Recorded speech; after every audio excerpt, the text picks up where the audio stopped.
జీతాల కంటే just I clarified అంతే అండి. సాఫ్ట్వేర్ జీతాల కంటే ఎక్కువ అంటున్నారు. అసలు ఎంత ఉంటుంది సార్ కార్మికుల సమ్మె? ఇప్పుడు న్యాయమైన డిమాండ్ అంటున్నారు, మా హక్కు అంటున్నారు, 30% వేతనాలు పెంచాల్సిందే అంటున్నారు. అంటే ఎవరి వేతనము ఎవరు పెంచమని ఎవరు అడుగుతున్నారు? అదే కార్మిక సంఘాలు అంటే ఎవరు, అంటే ఎవరు ఆ రేట్ మీద వాళ్ళకి కంట్రోల్ ఉందా? ఇప్పుడు లెట్సే ఒక మేకప్ ఆర్టిస్ట్కి 1500 1800 అందాం.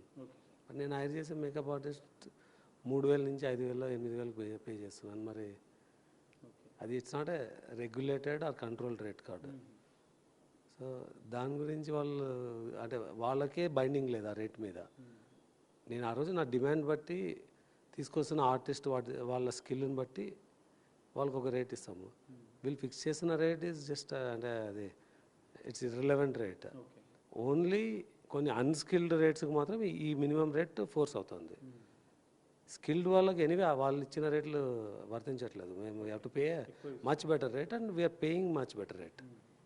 కానీ ఇక్కడ తెలుగు సినీ కార్మికులను మీరు కించపరిచారు, అవమానించారు, మాకు బాధ కలిగించాయి, ఆ వాక్యాలు వెనక్కి తీసుకోవాలని కొన్ని కార్మిక సంఘాలు ఆగ్రహం వ్యక్తం చేస్తున్న పరిస్థితి. నేను చెప్పిన వాక్యమే తప్పుంటే డెఫినెట్గా తీసుకుంటాను. ఏ వాక్య తప్పుకు చెప్పాను.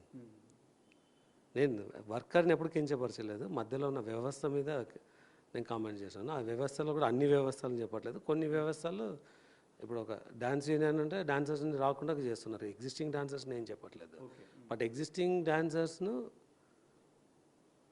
ఒక ఫ్రేమ్లో ఫ్రంట్కి కనిపించకపోతే నాకు డెఫినెట్గా కన్సర్న్ ఉంది. ఎందుకు లోకల్ టాలెంట్ని మనం వాడట్లేదు? సార్ ఇదే అంశం, తెలుగు కార్మికులకు లోకల్ వాళ్ళకు ఎంకరేజ్ చేయాలి. ఎన్నో దశాబ్దాల కాలంగా మీ సినిమాలకు కూడా మెజార్టీగా మేము పనిచేసినామని చెప్పి సినీ కార్మికులు చెప్తున్నారు. కానీ ఇప్పుడు మీరు ఇతర రాష్ట్రాల నుంచి కళాకారులని అంటే కార్మికులను తీసుకొచ్చి పని చేయించుకుంటామని చెప్తున్నారు. దానిపైన కూడా కొంత వారు ఆందోళన వ్యక్తం చేస్తున్నారు. అగైన్ దీన్ని వక్రీకరించడం అంటారు. నేను ఇక్కడున్న కార్మికులను తీసుకొని నేను ఎప్పుడు చెప్పలేదు.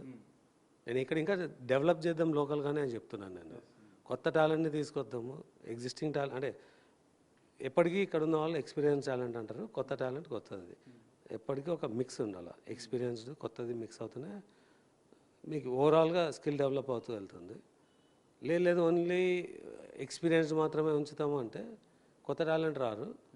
అప్పుడు ఆ టాలెంట్ గ్యాప్ ఎప్పుడైతే కనిపిస్తుందో అప్పుడు ముంబై నుంచి తీసుకురావాల్సి వస్తుంది. అది ముంబై నుంచి తీసుకురావడం నా చాయిస్ కాదు. అక్కడ క్రియేటివ్ టీమ్స్ మాకు ఇక్కడ షార్టేజ్ ఉంది, అక్కడి నుంచి తీసుకురావాలంటే తీసుకురావాల్సి వస్తుంది. నేను ముంబైలో పుట్టలేదు, నేను ముంబైని ఎంకరేజ్ చేయాలన్న ఉద్దేశం నాకు ఉండదు. సార్ ఇప్పటివరకు వాళ్ళు 30% అని చెప్పి 3 రోజులుగా విధులకు హాజరు కావడం లేదు కార్మికులు. సో ఇప్పటికే నిర్మాతలు మీరు చర్చించారు, నిర్మాతల మండలి చర్చించింది, కార్మిక శాఖతో చర్చించారు, అగ్ర హీరోలను కూడా కలుస్తున్నారు. సమస్య పరిష్కారానికి ఎలా ముందుకు వెళ్తున్నారు? అంటే మెయిన్ అంటే అట్లీస్ట్ నా వరకు చెప్తున్నది wage should not have a limit. ఆ రోజు ఆ స్కిల్ ఏమంటే దాని ప్రకారం ఇస్తూ వెళ్ళాలా. మినిమం వేజ్ అనేది సెట్ చేయడం కరెక్ట్, ఎందుకంటే దానికన్నా తక్కువ తీసుకొస్తే కరెక్ట్ కాదని. బట్ మినిమం వేజ్ సెట్ చేసేది గవర్నమెంట్, యూనియన్ ఎందుకు సెట్ చేస్తుంది? గవర్నమెంట్ ఆల్రెడీ సెట్ చేసింది. తెలంగాణ గవర్నమెంట్ లేబర్ కమిషన్ ఒక రేట్ని ఆల్రెడీ సెట్ చేసి ఉంచింది అనమాట. అన్స్కిల్డ్ అయితే 12,400, స్కిల్డ్ అయితే 22,500 ఎంతో ఉంది. ఆ రేట్ ఆల్రెడీ సెట్ అయిపోయింది. మీకు అండర్స్టాండింగ్ ఉంది, ఒక అగ్రిమెంట్ ఉంది, సంవత్సరానికి 10% పెంచాలి, 3 సంవత్సరాలకు 30% పెంచాలని అగ్రిమెంట్ ఉంది. అది ఎప్పటి నుంచో వస్తుంది, కానీ ఇప్పుడు ఎందుకు మీరు చేయడం లేదంటూ వాళ్ళు ప్రశ్నిస్తున్నారు. అండర్స్టాండింగ్లోనే గ్యాప్ ఉంది కాబట్టి ఇప్పుడు ప్రశ్నిస్తున్నాము. అండర్స్టాండింగ్ ఉంటే సైన్ చేసేవాళ్ళం కదా. అండర్స్టాండింగ్లోనే ఆ గ్యాప్ పెరుగుతూ పోవడం వల్ల ప్రొడక్షన్ కాస్టులు పెరుగుతూ పోతుంది. ఆ ప్రొడక్షన్ కాస్టులు పెరగకూడదని ఇవి అందరూ కష్టపడి చేస్తున్నది. ఇక్కడున్న వర్కర్స్కి ఇవ్వడానికి ప్రాబ్లం లేదు, ఎందుకంటే మీరు ఎవరైతే మా సినిమాల్లో పనిచేసిన వర్కర్స్ ఉన్నారో వాళ్ళందరికీ అదే వేజెస్ మీద, ఇంకా రన్నింగ్ సినిమాలో అదే వేజెస్ పే చేస్తున్నాం. ఎవరికి మినిమం వేజ్ ఎవరికి పే చేయట్లేదు. మినిమం వేజ్ పే చేస్తున్నది ఓన్లీ అన్స్కిల్డ్ లేబర్కు. Unskilled labour let them get skill and earn more. అంతేగాని నేను స్కిల్ డెవలప్ చేసుకుని కానీ నా వేతనం పెంచు అంటే కరెక్ట్ కాదు కదా. సరే ఇక్కడ 3 అంశాల్లో మీరు వివాదాస్పదంగా మాట్లాడినట్టు అంటే కార్మికులు చెప్తున్నారు. ఒకటి సాఫ్ట్వేర్ ఉద్యోగాల కంటే ఎక్కువ జీతాలు, ఇంకొకటి స్కిల్ లేదనడము, యూనియన్ల పైన కొన్ని డబ్బులు తీసుకుంటున్న ఆరోపణలు. ఈ 3 అంశాలకు మీరు కట్టుబడి ఉన్నారా? కార్మికులకు ఏం చెప్తారు? 3 క్లియర్గా చెప్తున్నానండి. సాఫ్ట్వేర్ కన్నా ఎక్కువ రావడం తప్పు కాదు, దానికన్నా ఎక్కువ సంపాదించండి. నేను దాన్ని నెగిటివ్గా ఏం చెప్పట్లేదు. అంటే మా కష్టార్జితము అవి అంటే కష్టపడండి, దీనికన్నా ఎక్కువ అర్న్ చేయండి, దీనికన్నా ఎక్కువ స్కిల్స్ డెవలప్ చేయండి అని. స్కిల్ లేదు అని చెప్పలేదు, స్కిల్ గ్యాప్ అని చెప్తున్నాను. స్కిల్ గ్యాప్ ఉంది కాబట్టి నేను కాదు, నా సినిమాలే కాదు, ప్రతి సినిమాలో ముంబై నుంచి టాలెంట్ వస్తుంది, ప్రతి సినిమాలో ముంబై నుంచి లైట్ మెన్ వస్తున్నారు. ఆ గ్యాప్ని కంపల్సరీగా అడ్రస్ చేయాలి. లోకల్గా ఉన్న లైట్ మెన్నే నేను ట్రైనింగ్ ఇస్తాను, ఇక్కడ ఉన్న లైట్ మెన్నే మేము ఎందుకు వాడకూడదు అన్నది నేను ఫైట్ చేస్తాను. అంతేకాని స్కిల్ గ్యాప్ లేదు అంటే అది తప్పు. స్కిల్ గ్యాప్ ఉంది, ఆ స్కిల్ గ్యాప్ని ఫిల్ చేయాలి. ఇది రెండవది. మూడవ విషయం ఏమన్నారు మీరు? యూనియన్ల పైన కొన్ని ఆరోపణలు. యూనియన్ మెంబర్షిప్స్ పబ్లిక్ అండి, వాళ్ళ బైలాస్లో ఉంటుంది. సంక్షేమం కోసం చేసుకుంటున్నాము, మా కార్మికుల రక్షణ కోసం, వాళ్ళ కుటుంబాలను ఆదుకోవడం కోసం మేము చేస్తున్నామని చెప్పి వాళ్ళు చెప్తున్నారు. ఒక ఎంట్రీ లెవెల్ వర్కర్ ఎలా పే చేస్తాడండి 7 లక్షలు? ఒక డాన్సర్ సినిమాలో రావాలనుకుంటే 7 లక్షలు పే చేసి ఎలా వస్తారు? వాళ్ళకి 7 లక్షల సంక్షేమం అక్కర్లేదు.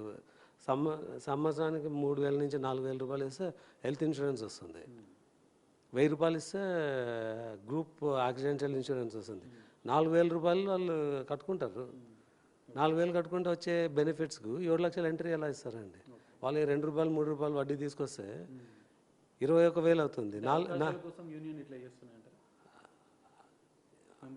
ఆ మెంబర్షిప్ అనేది చాలా చాలా చాలా చాలా తప్పు. దానిలో ఎగ్జిస్టింగ్ మెంబర్లు చెప్పమని మేము చాలా సంతోషంగా కట్టినామని, ఫోర్స్కి కట్టినారా సంతోషంగా కట్టినారా?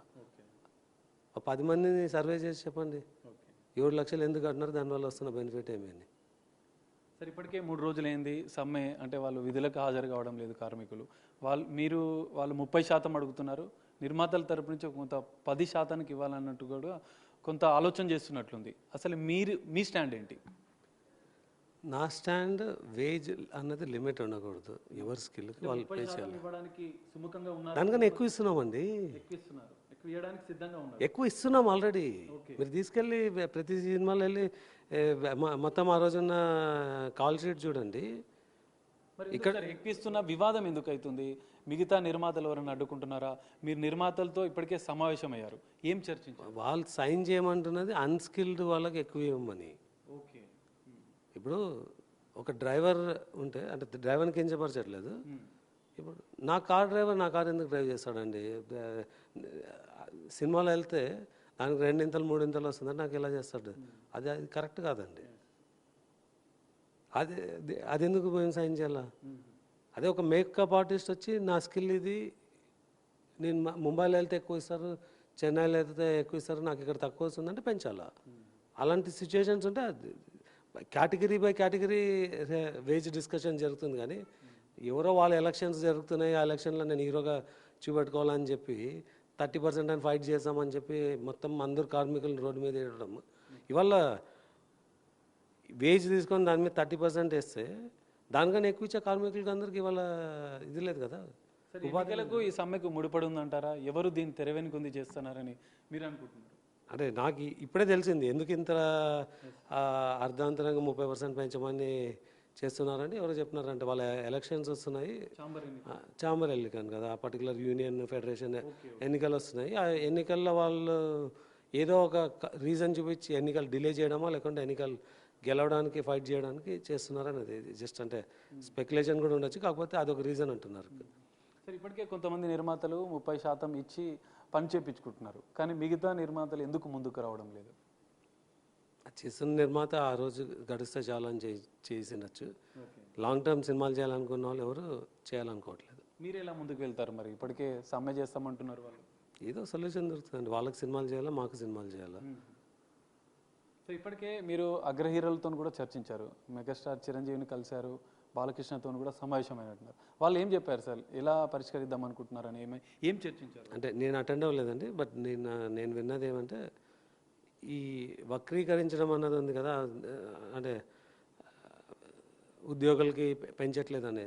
ప్రతి ఉద్యోగికి స్కిల్ ఉంటే more than minimum wage, double the minimum wage కూడా పే చేస్తున్నాము.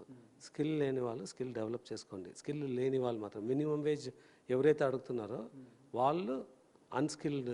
డ్రైవింగ్ అనేది you don't categorise as a specialised skill for movie. Production boy అంటే ఫుడ్ సర్వే చేయడం, అది that is not defined as a movie related skill. దానికి కూడా ఇప్పుడు ఒక హోటల్లో వెళ్తే ఒక సర్వర్కు 15,000 జీతం ఉంటే ఇక్కడ దానికన్నా డబల్ ఉంటుంది. ఒక కార్ డ్రైవర్కి 20 నుంచి 25,000 జీతం ఉంటే ఇక్కడ దానికన్నా డబల్ ఎర్నింగ్స్ ఉంటుంది. సో అక్కడ పెంచాల్సిన అవసరం లేదు అన్నది చెప్తున్నాం అంతే. ఇక్కడ మీరు రాజాసాహెబ్ షూటింగ్కి సంబంధించి ఎవరైనా అడ్డుకుంటే క్రిమినల్ ప్రొసీజర్ కూడా ముందుకెళ్తామని ఒక హెచ్చరిక జారీ చేశారు మీరు. ఆల్రెడీ ఒక నోటీస్ సర్వ్ చేసినాము ఎవరికి? యూనియన్కు, ఇలా వచ్చి ఆపుతున్నారని. ఆపుతామని లెటర్ మీద నోటీస్ సర్వ్ చేసినాము. ఓకే. మేబీ ఇది ఇలానే కంటిన్యూ చేస్తే అంటే సూన్ అంటే ఒక కేసు అయితే ఫైల్ చేస్తాను damage and cease and desist order అనేది తీసుకొస్తాను. అది వచ్చినాక వాళ్ళు ఆపకపోతే అది ఆటోమేటిక్గా క్రిమినల్ కేసు అవుతుంది. అంటే మీరు ఇతర రాష్ట్రాల నుంచి కార్మికులను తీసుకొచ్చి పని చేయడానికి కూడా సిద్ధంగా ఉన్నామని చెప్తున్నారు. మరి అట్లయితే తెలుగు కార్మికులకు అన్యాయం జరుగుతుందన్న వాదన కూడా వినిపిస్తుంది. నేను అందరు కార్మికుల్ని వచ్చి పని చేయమని అడుగుతున్నానండి. రాకపోతే అప్పుడు ఉన్న ఆల్టర్నేట్ సొల్యూషన్స్ వచ్చి ఇతర రాష్ట్రాల నుంచి చేయడము.